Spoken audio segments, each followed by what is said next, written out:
Good morning mga kabutiti. So ngayong umaga ay balikan po natin yung yung na-vlog po natin na binilihan po ng materyales ni Sir Dane and Ma'am Lourdes. So ngayon puntahan natin kung nagawa na ba yung bubong o inatipan na ba. So magbigay update po tayo doon sa pabahay natin, kahit di man magandang bahay, at least may magandang tulugan na po yung pamilya. So puntahan po natin ngayon at i-update natin kung ano na ba nangyari. So kasi bukas guys may lakad din ako, Bayugan City.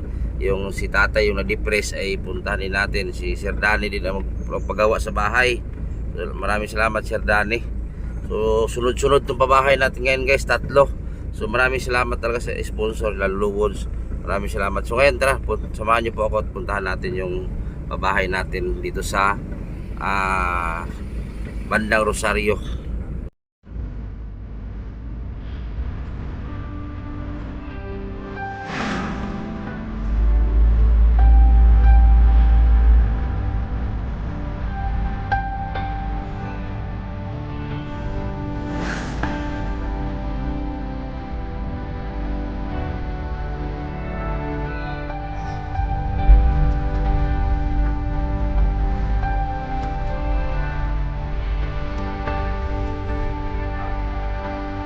So ito na yung bahay guys na binilihan natin ng dingding at bubong, mga pako. Ito na yun oh.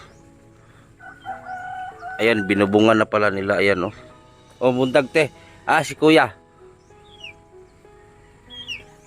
So ito yung yero na binili natin guys. Ayan, kinabit na po yung iba. Ayun na. Tapos yung dingding na binili natin, ayun na. Tapos yung mga kahoy nandun sa likod. Giniba pala nila yung bahay nila na tinayo nila. So ito na yun oh. So pinatawag ko yung asawa. So ito na yung ito na. Yung kahoy na binili natin andun oh. Tapos andun na. Kasi guys, ang gumagawa lang nito guys, yung asawa lang po niya, mag-isa. Mag-isa lang po siyang gumagawa nito. Dati kasi dito pa sila natutulog. Sabi ko gibain nyo lang kung pwede. Makitulog lang muna kayo sa kapitbahay. So yun, giniba nila yan. Ito na. At ang nag-sponsor dito si Sir Dani, US, yung mag-asawa, si Ma'am Lourdes Danyo. So antayin natin guys, interview natin yung mag-asawa. Yan si ate guys. Wala nagtrabaho ang asawa mo anak karon? Ha? Mugraw na ang kana? Ngunong wala mo lagi gipabalhin. Asa mo wala asa din adto dai?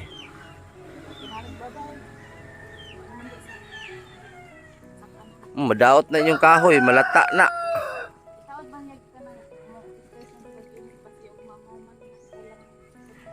Ha? Ako lang ang yero. Kuan mo na kabuk yero. 12. Pila ba to? Usa din kilapdo ni balaya di ay. Kulang daw yung yero guys, kay yung binili ko 12 piraso, so kinapos pa rin. Tapos yung lansang okay ra.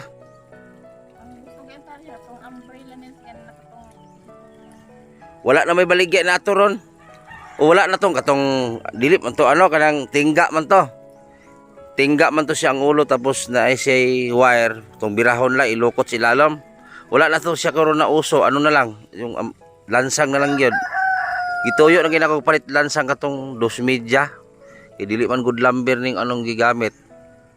Round tip mo rin kasi yung ba bilog nga kahoy. So hindi na gumagawa yung asawa niya ngayon kasi nag-ground daw ang kuryente. Delikado natin, paano din na ipaano ninyo ang kuryente?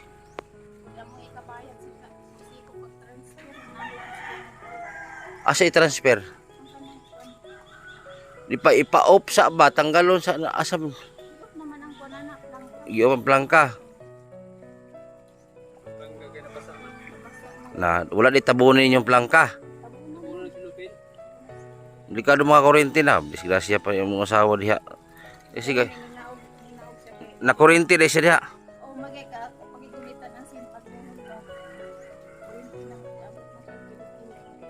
Ayaw mo kumpiyansa kay Na kuryente na, nadaghan na ba na disgrasya sa kuryente? Na kuryente di mong asawa na isa ka busy sila. Unsa? So kinulang pala yung yero guys, 12 piraso yung binili ko eh.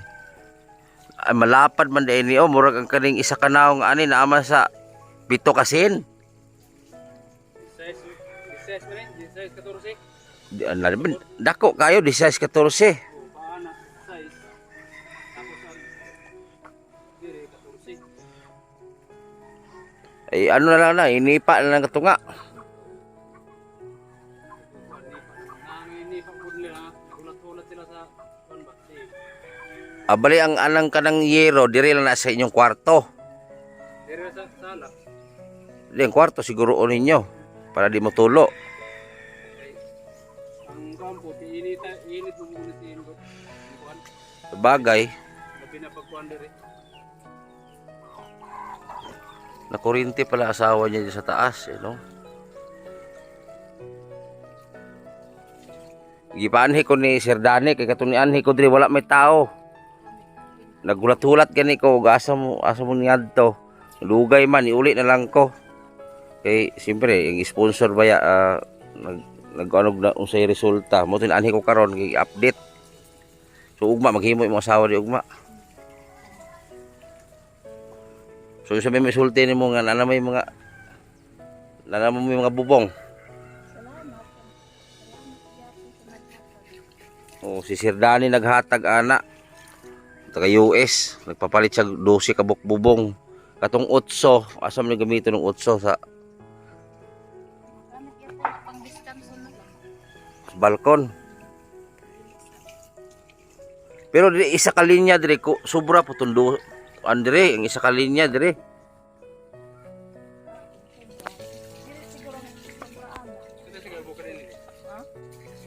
Pulo man na kabuk ano, o pulo man na ang pulo man ning taas no.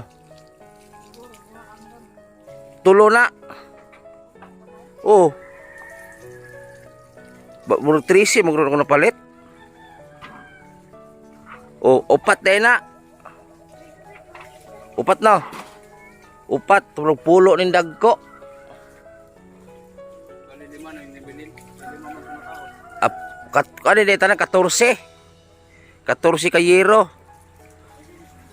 O 14 ni ang natao dito, 5. Asa man mo natulog karon? Asa mo maghigda? Kisa na balay? Kapitan. Balay man asa. May kapitan ni kapoy ang dapat sa akong manghod. Ka ng balay dia oh. So nakitulog lang sa mo.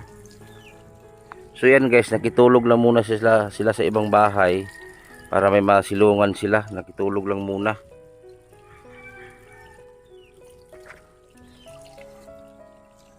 Ang dingding pala guys ito oh. Kulangon ang dingding.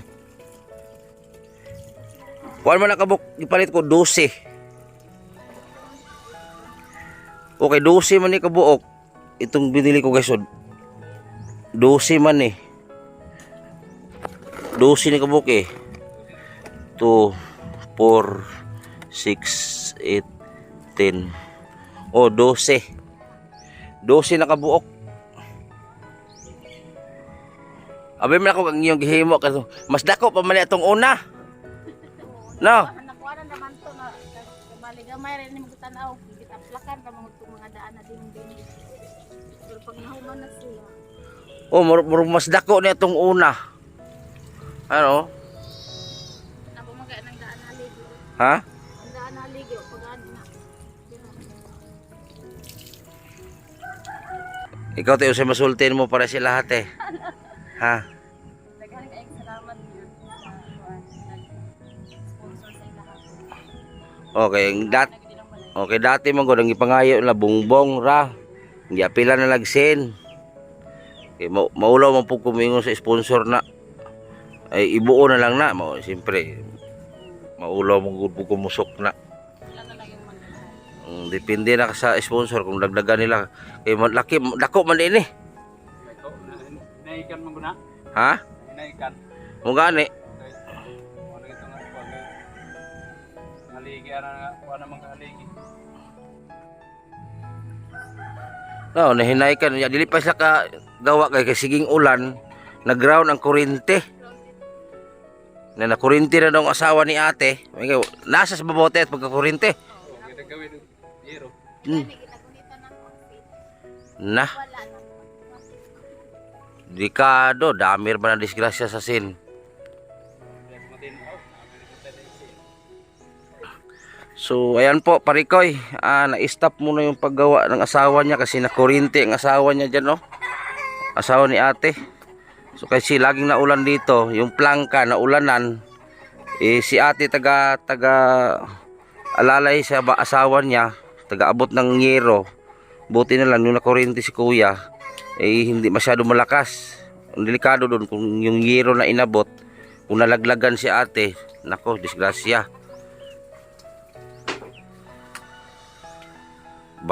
Nabasa kasi ang ang kwentador. Delikado bag nang nahulog ba, no? Nilog ng kuan. Oo. Ng kahoy pag ulan na. Lagi pa naman naulan dito. So yung yero pala guys, kulang talaga kasi di size 20? Oh, 14 this time. 14-16 ang sukat ng bahay. Malapad. So dito pa lang nga side, kakain na po ng siguro 8 yero. So yung binili ko 14 lang. Yung 8, 4, tapos yung digis 10. So yun doon nakabit doon 5 na.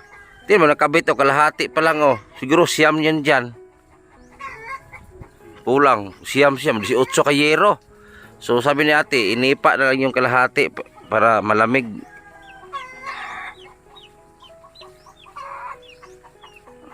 So muli sa kotiha, nag-update ra ko diri ba? Nag-update ra ko kung unsa na itsura kay itong pag-adto na ko diri wala man gud mo. O madto sa ko kay sa sunod mo balik man ko diri.